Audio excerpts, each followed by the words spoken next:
Hello friends, मैं निशांत श्रोता स्वागत करता हूँ आपका डीएनएस क्लास में। फ्रेंड्स, ये क्लास आपके लिए लाएगी है स्पेशली करंट अफेयर के रिवीजन के लिए। जैसे कि आप जानते हैं कि आप पढ़ते होंगे करंट अफेयर डेली और आप भूल जाते होंगे, तो वही हम जो भी 7 डेज़ के अंदर का करंट अफेयर होगा उसको हम यहाँ रिवाइज करेंगे। तो फ्रेंड्स, शुभम सर आपके लिए सुबह 4 o'clock आपके लिए एक सेशन लाते हैं करंट अफेयर का। तो रिसेंट करंट अफेयर्स होते हैं, तो वो ज़रूर देखें, डेली देखें। और मैं आपके लिए लाता हूँ 4 PM में, तो आप इस सेशन को भी ज़रूर देखें ताकि आपका जो करंट अफेयर भूल जाते हैं वो ऐसा कभी होना नेक्स्ट टाइम से। तो देखते हैं फ्रेंड्स, आपके लिए टेलीग्राम चैनल बना दिया गया है डीएनएस क्लासेस का, तो वहाँ पे आप जाके ज्वाइन करिए और वहाँ पे सारी पीडीएफ अपलोड कर दी जाती है। तो इस करंट अफेयर के सेशन की भी पीडीएफ वहाँ पे आपको मिल जाएगी। और शुभम सर जो 4 o'clock सुबह में लेते हैं क्लास, उसकी भी पीडीएफ मिलेगी। और ये क्लास डेली आपकी 4 o'clock PM यानी इवनिंग में होगी, तो इसकी भी पीडीएफ टेलीग्राम चैनल पर मिल जाएगी। स्टार्ट करते हैं फ्रेंड्स। आज का फर्स्ट क्वेश्चन है, the Indian council of medical research announced that the pooled testing can be done only in areas where the COVID-19 prevalence is less than।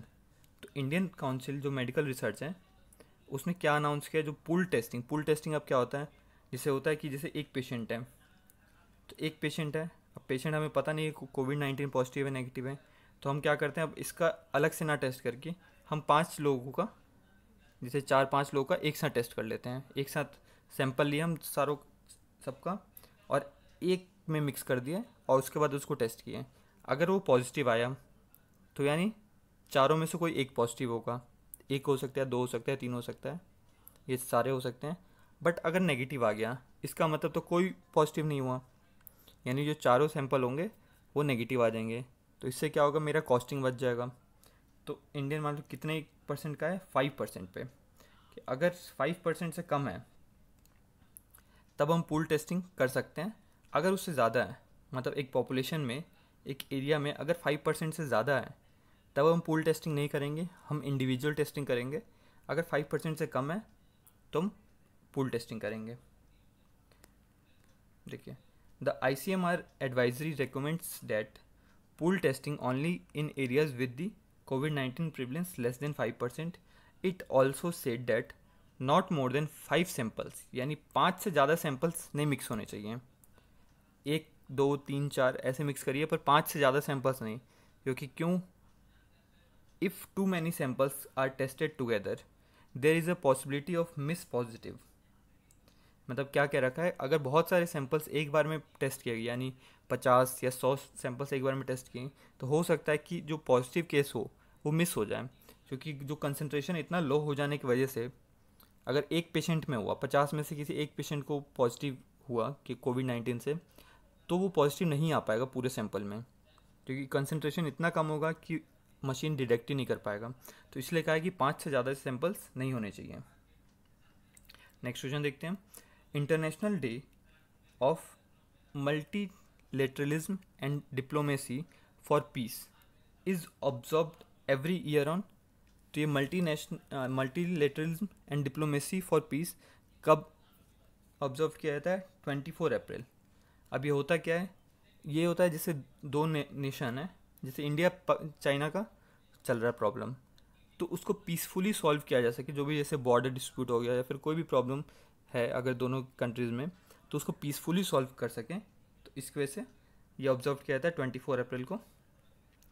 देखिए, the international day of multilateralism and diplomacy for peace is observed every year on 24 April. The UN Assembly proclaimed the day while considering that preserving the values of multilateralism and international cooperation is fundamental to promote the support the 3 pillars of UN. अब कौन कौन से pillars हैं? Peace and security, development and human right. तो ये 3 pillars है UN के, जो चाहता है यूएन कि हर कंट्री में इसे एक्सेप्ट किया जाए। पीस के साथ सिक्योरिटी हो, डेवलपमेंट भी हो, ह्यूमन राइट्स भी हो। नेक्स्ट क्वेश्चन देखते हैं, what is the theme of world immunization week 2020। जो वर्ल्ड इम्यूनाइजेशन वीक है उसका थीम क्या है? तो इसका थीम है vaccine work for all. World immunization week is a global public health campaign to raise awareness and increase rate of immunization against vaccine preventable disease around the world। जो भी world में जितने भी डिजीज़ हैं जिनको vaccine से prevent किया जा सकता है, तो उसी को सेलिब्रेट करने के लिए हम लोग ये डे मनाते हैं, world immunization week. It takes place each year during the last week of April. ये याद रखने वाली चीज़ है कि जो लास्ट वीक ऑफ अप्रैल है उसमें सेलिब्रेट करते हैं। तो और 2020 में कब किया गया? 24 अप्रैल से 30 अप्रैल तक। The theme of the world immunization week 2020 is vaccine work for all. ठीक है, अब चलिए नेक्स्ट क्वेश्चन देखते हैं। Question 4, recently Pakistan received emergency loan from IMF to deal with the corona virus crisis. तो IMF की फुल फॉर्म क्या होगी? International monetary fund. तो इसने पाकिस्तान को कितना लोन दिया है? दिया है 1.39 बिलियन USD डॉलर्स। तो देखते हैं, Pakistan has received an emergency loan of 1.39 billion US dollars from the International Monetary Fund to boost its foreign exchange reserve in the wake of further economic downtown due to the corona virus. जैसे corona virus की जैसे problem है, तो इस वजह से इसने पाकिस्तान को 1.39 बिलियन USD डॉलर्स का लोन दिया है। Question number 5, which of the following institute has recently developed foot operated wash basin for Mumbai's Dharavi.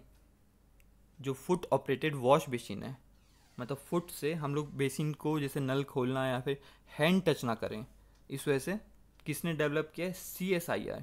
CSIR की फुल फॉर्म क्या होती है? Council of scientific and industrial research. CSIR in the time of corona virus crisis, CSIR institute of minerals and materials technology has come up with foot operated wash basin. Question number 6 देखते हैं, world games has unveiled a new logo and title for 2022 edition. World game जो होने वाला था वो अब तो पहले एक्सटेंड कर दिया गया है, तो अब उसका न्यू लोगो और टाइटल रिलीज़ कर दिया गया है। तो वर्ल्ड गेम कहाँ होगा 2022 में, ये बताना है हमें। The world game the 22 edition will takes place in 2022 edition कहाँ पे होगा? बर्मिंघम में, इंग्लैंड में जगह है, तो वहाँ होगा वर्ल्ड गेम जो हमारा होने वाला है। The world game to be held in Birmingham which has been delayed due to the coronavirus outbreak has unveiled a new logo and a new title which announced the game shifted to July 7 to 17, यानी 7 जुलाई to 17 जुलाई 2022। तो ये shift कर दिया गया। World turtle day is celebrated on. World turtle day कब celebrate किया जाता है? किया जाता है आपका 23 मई को। क्यों किया जाता है देखते हैं। It has been celebrated since year 2000, यानी 2000 से सेलिब्रेट किया जा रहा है। The day was found by American tortoise rescue ATR, a non profitable animal rescue organization to educate people about how to protect turtle and tortoise habitats. अब next question, the Ganga dolphin is primarily found in. तो Ganga dolphin कहाँ कहाँ पे पाया जाता है? देखिए, Ganga dolphin जैसे कि नेम सजेस्ट कर रहा है, तो गंगा में पाया जाता है। एक गंगा में और ब्रह्मपुत्रा दोनों जगह ये पाया जाता है। तो आंसर क्या हो जाएगा मेरा? Both A and B। ठीक है। The Ganga river dolphin is primarily found in river Ganga and Brahmaputra river and their tributary of the Gangetic plants of India. ANITA instrument is a radio telescope of. ANITA instrument जो radio telescope है कहाँ का है? यह है NASA का। NASA it only detects ultra high energy cosmic rays from the scientific balloon flying over the continent of Antarctica.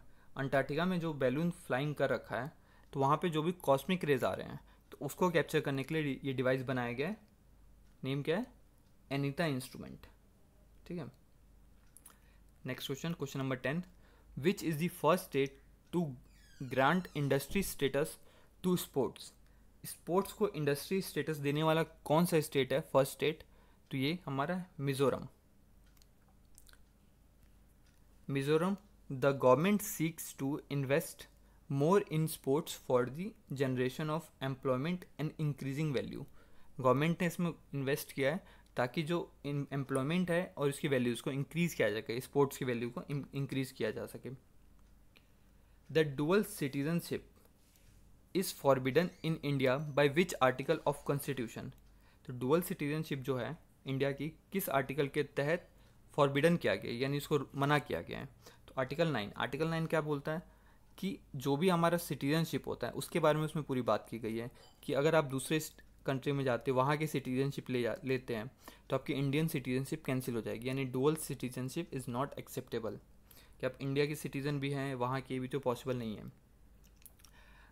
Article 9, the constitution of India does not allow holding Indian citizenship and citizenship of foreign country simultaneously, यानी दोनों एक साथ citizenship नहीं रख सकते हम।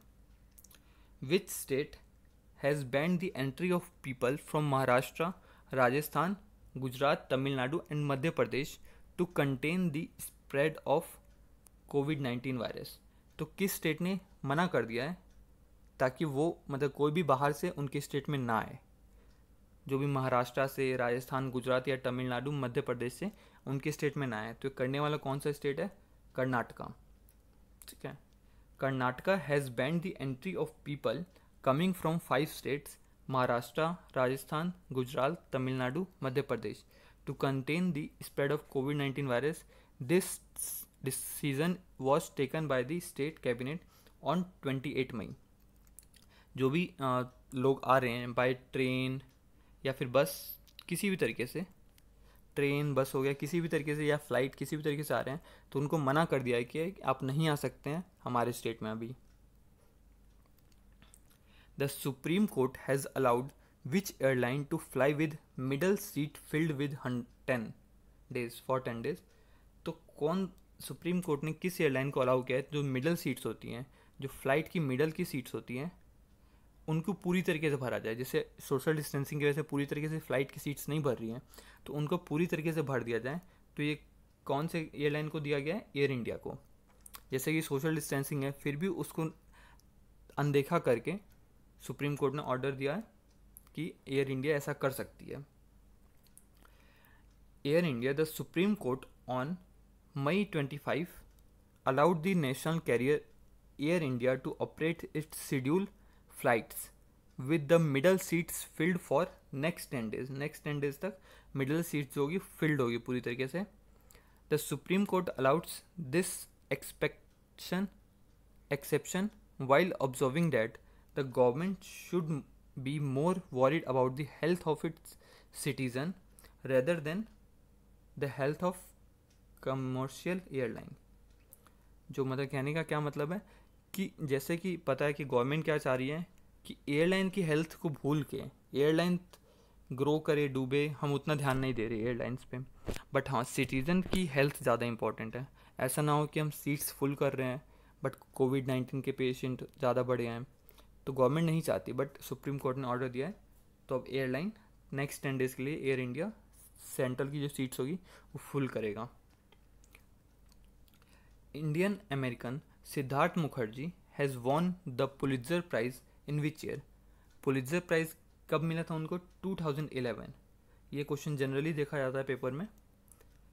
The Pulitzer winning Indian American physician Siddhartha Mukherjee has been appointed as the member of New York commission that has been set up to help revive the state's economy. State की economy बचाने के लिए इनको न्यूयॉर्क कमीशन में मेंबर बनाया गया। Mukherjee has won the Pulitzer prize in 2011 for his book the empire of all maladies, a biography of cancer. जो ये है the empire of all maladies, a biography of cancer, इस बुक की वजह से इनको मिला था पुलित्ज़र प्राइज़। आज का लास्ट क्वेश्चन देखते हैं। Indian economist Abbas Jha has been appointed as which international organization practice manager for climate change in South Asia। जो अब्बास खान है इकोनॉमिस्ट, इंडियन इकोनॉमिस्ट, उनको अपॉइंट किया गया है practice manager for climate change in south Asia. तो ये किस organisation के लिए है? World bank. वर्ल्ड बैंक के जो climate change in south Asia उसके ये प्रैक्टिस मैनेजर बनाए गए हैं। तो इनका नाम क्या है? Abbas Jha. World Bank. The Indian economist Abbas Jha has been appointed by the World Bank to a key position on climate change and disaster management in South Asia. The announcement was made by the World Bank on May 22, 2020. तो friends, आपको ये video कैसा लगा? Please इस video को like करिए, share करिए और हमारे चैनल को ज़रूर सब्सक्राइब करिए। Thank you.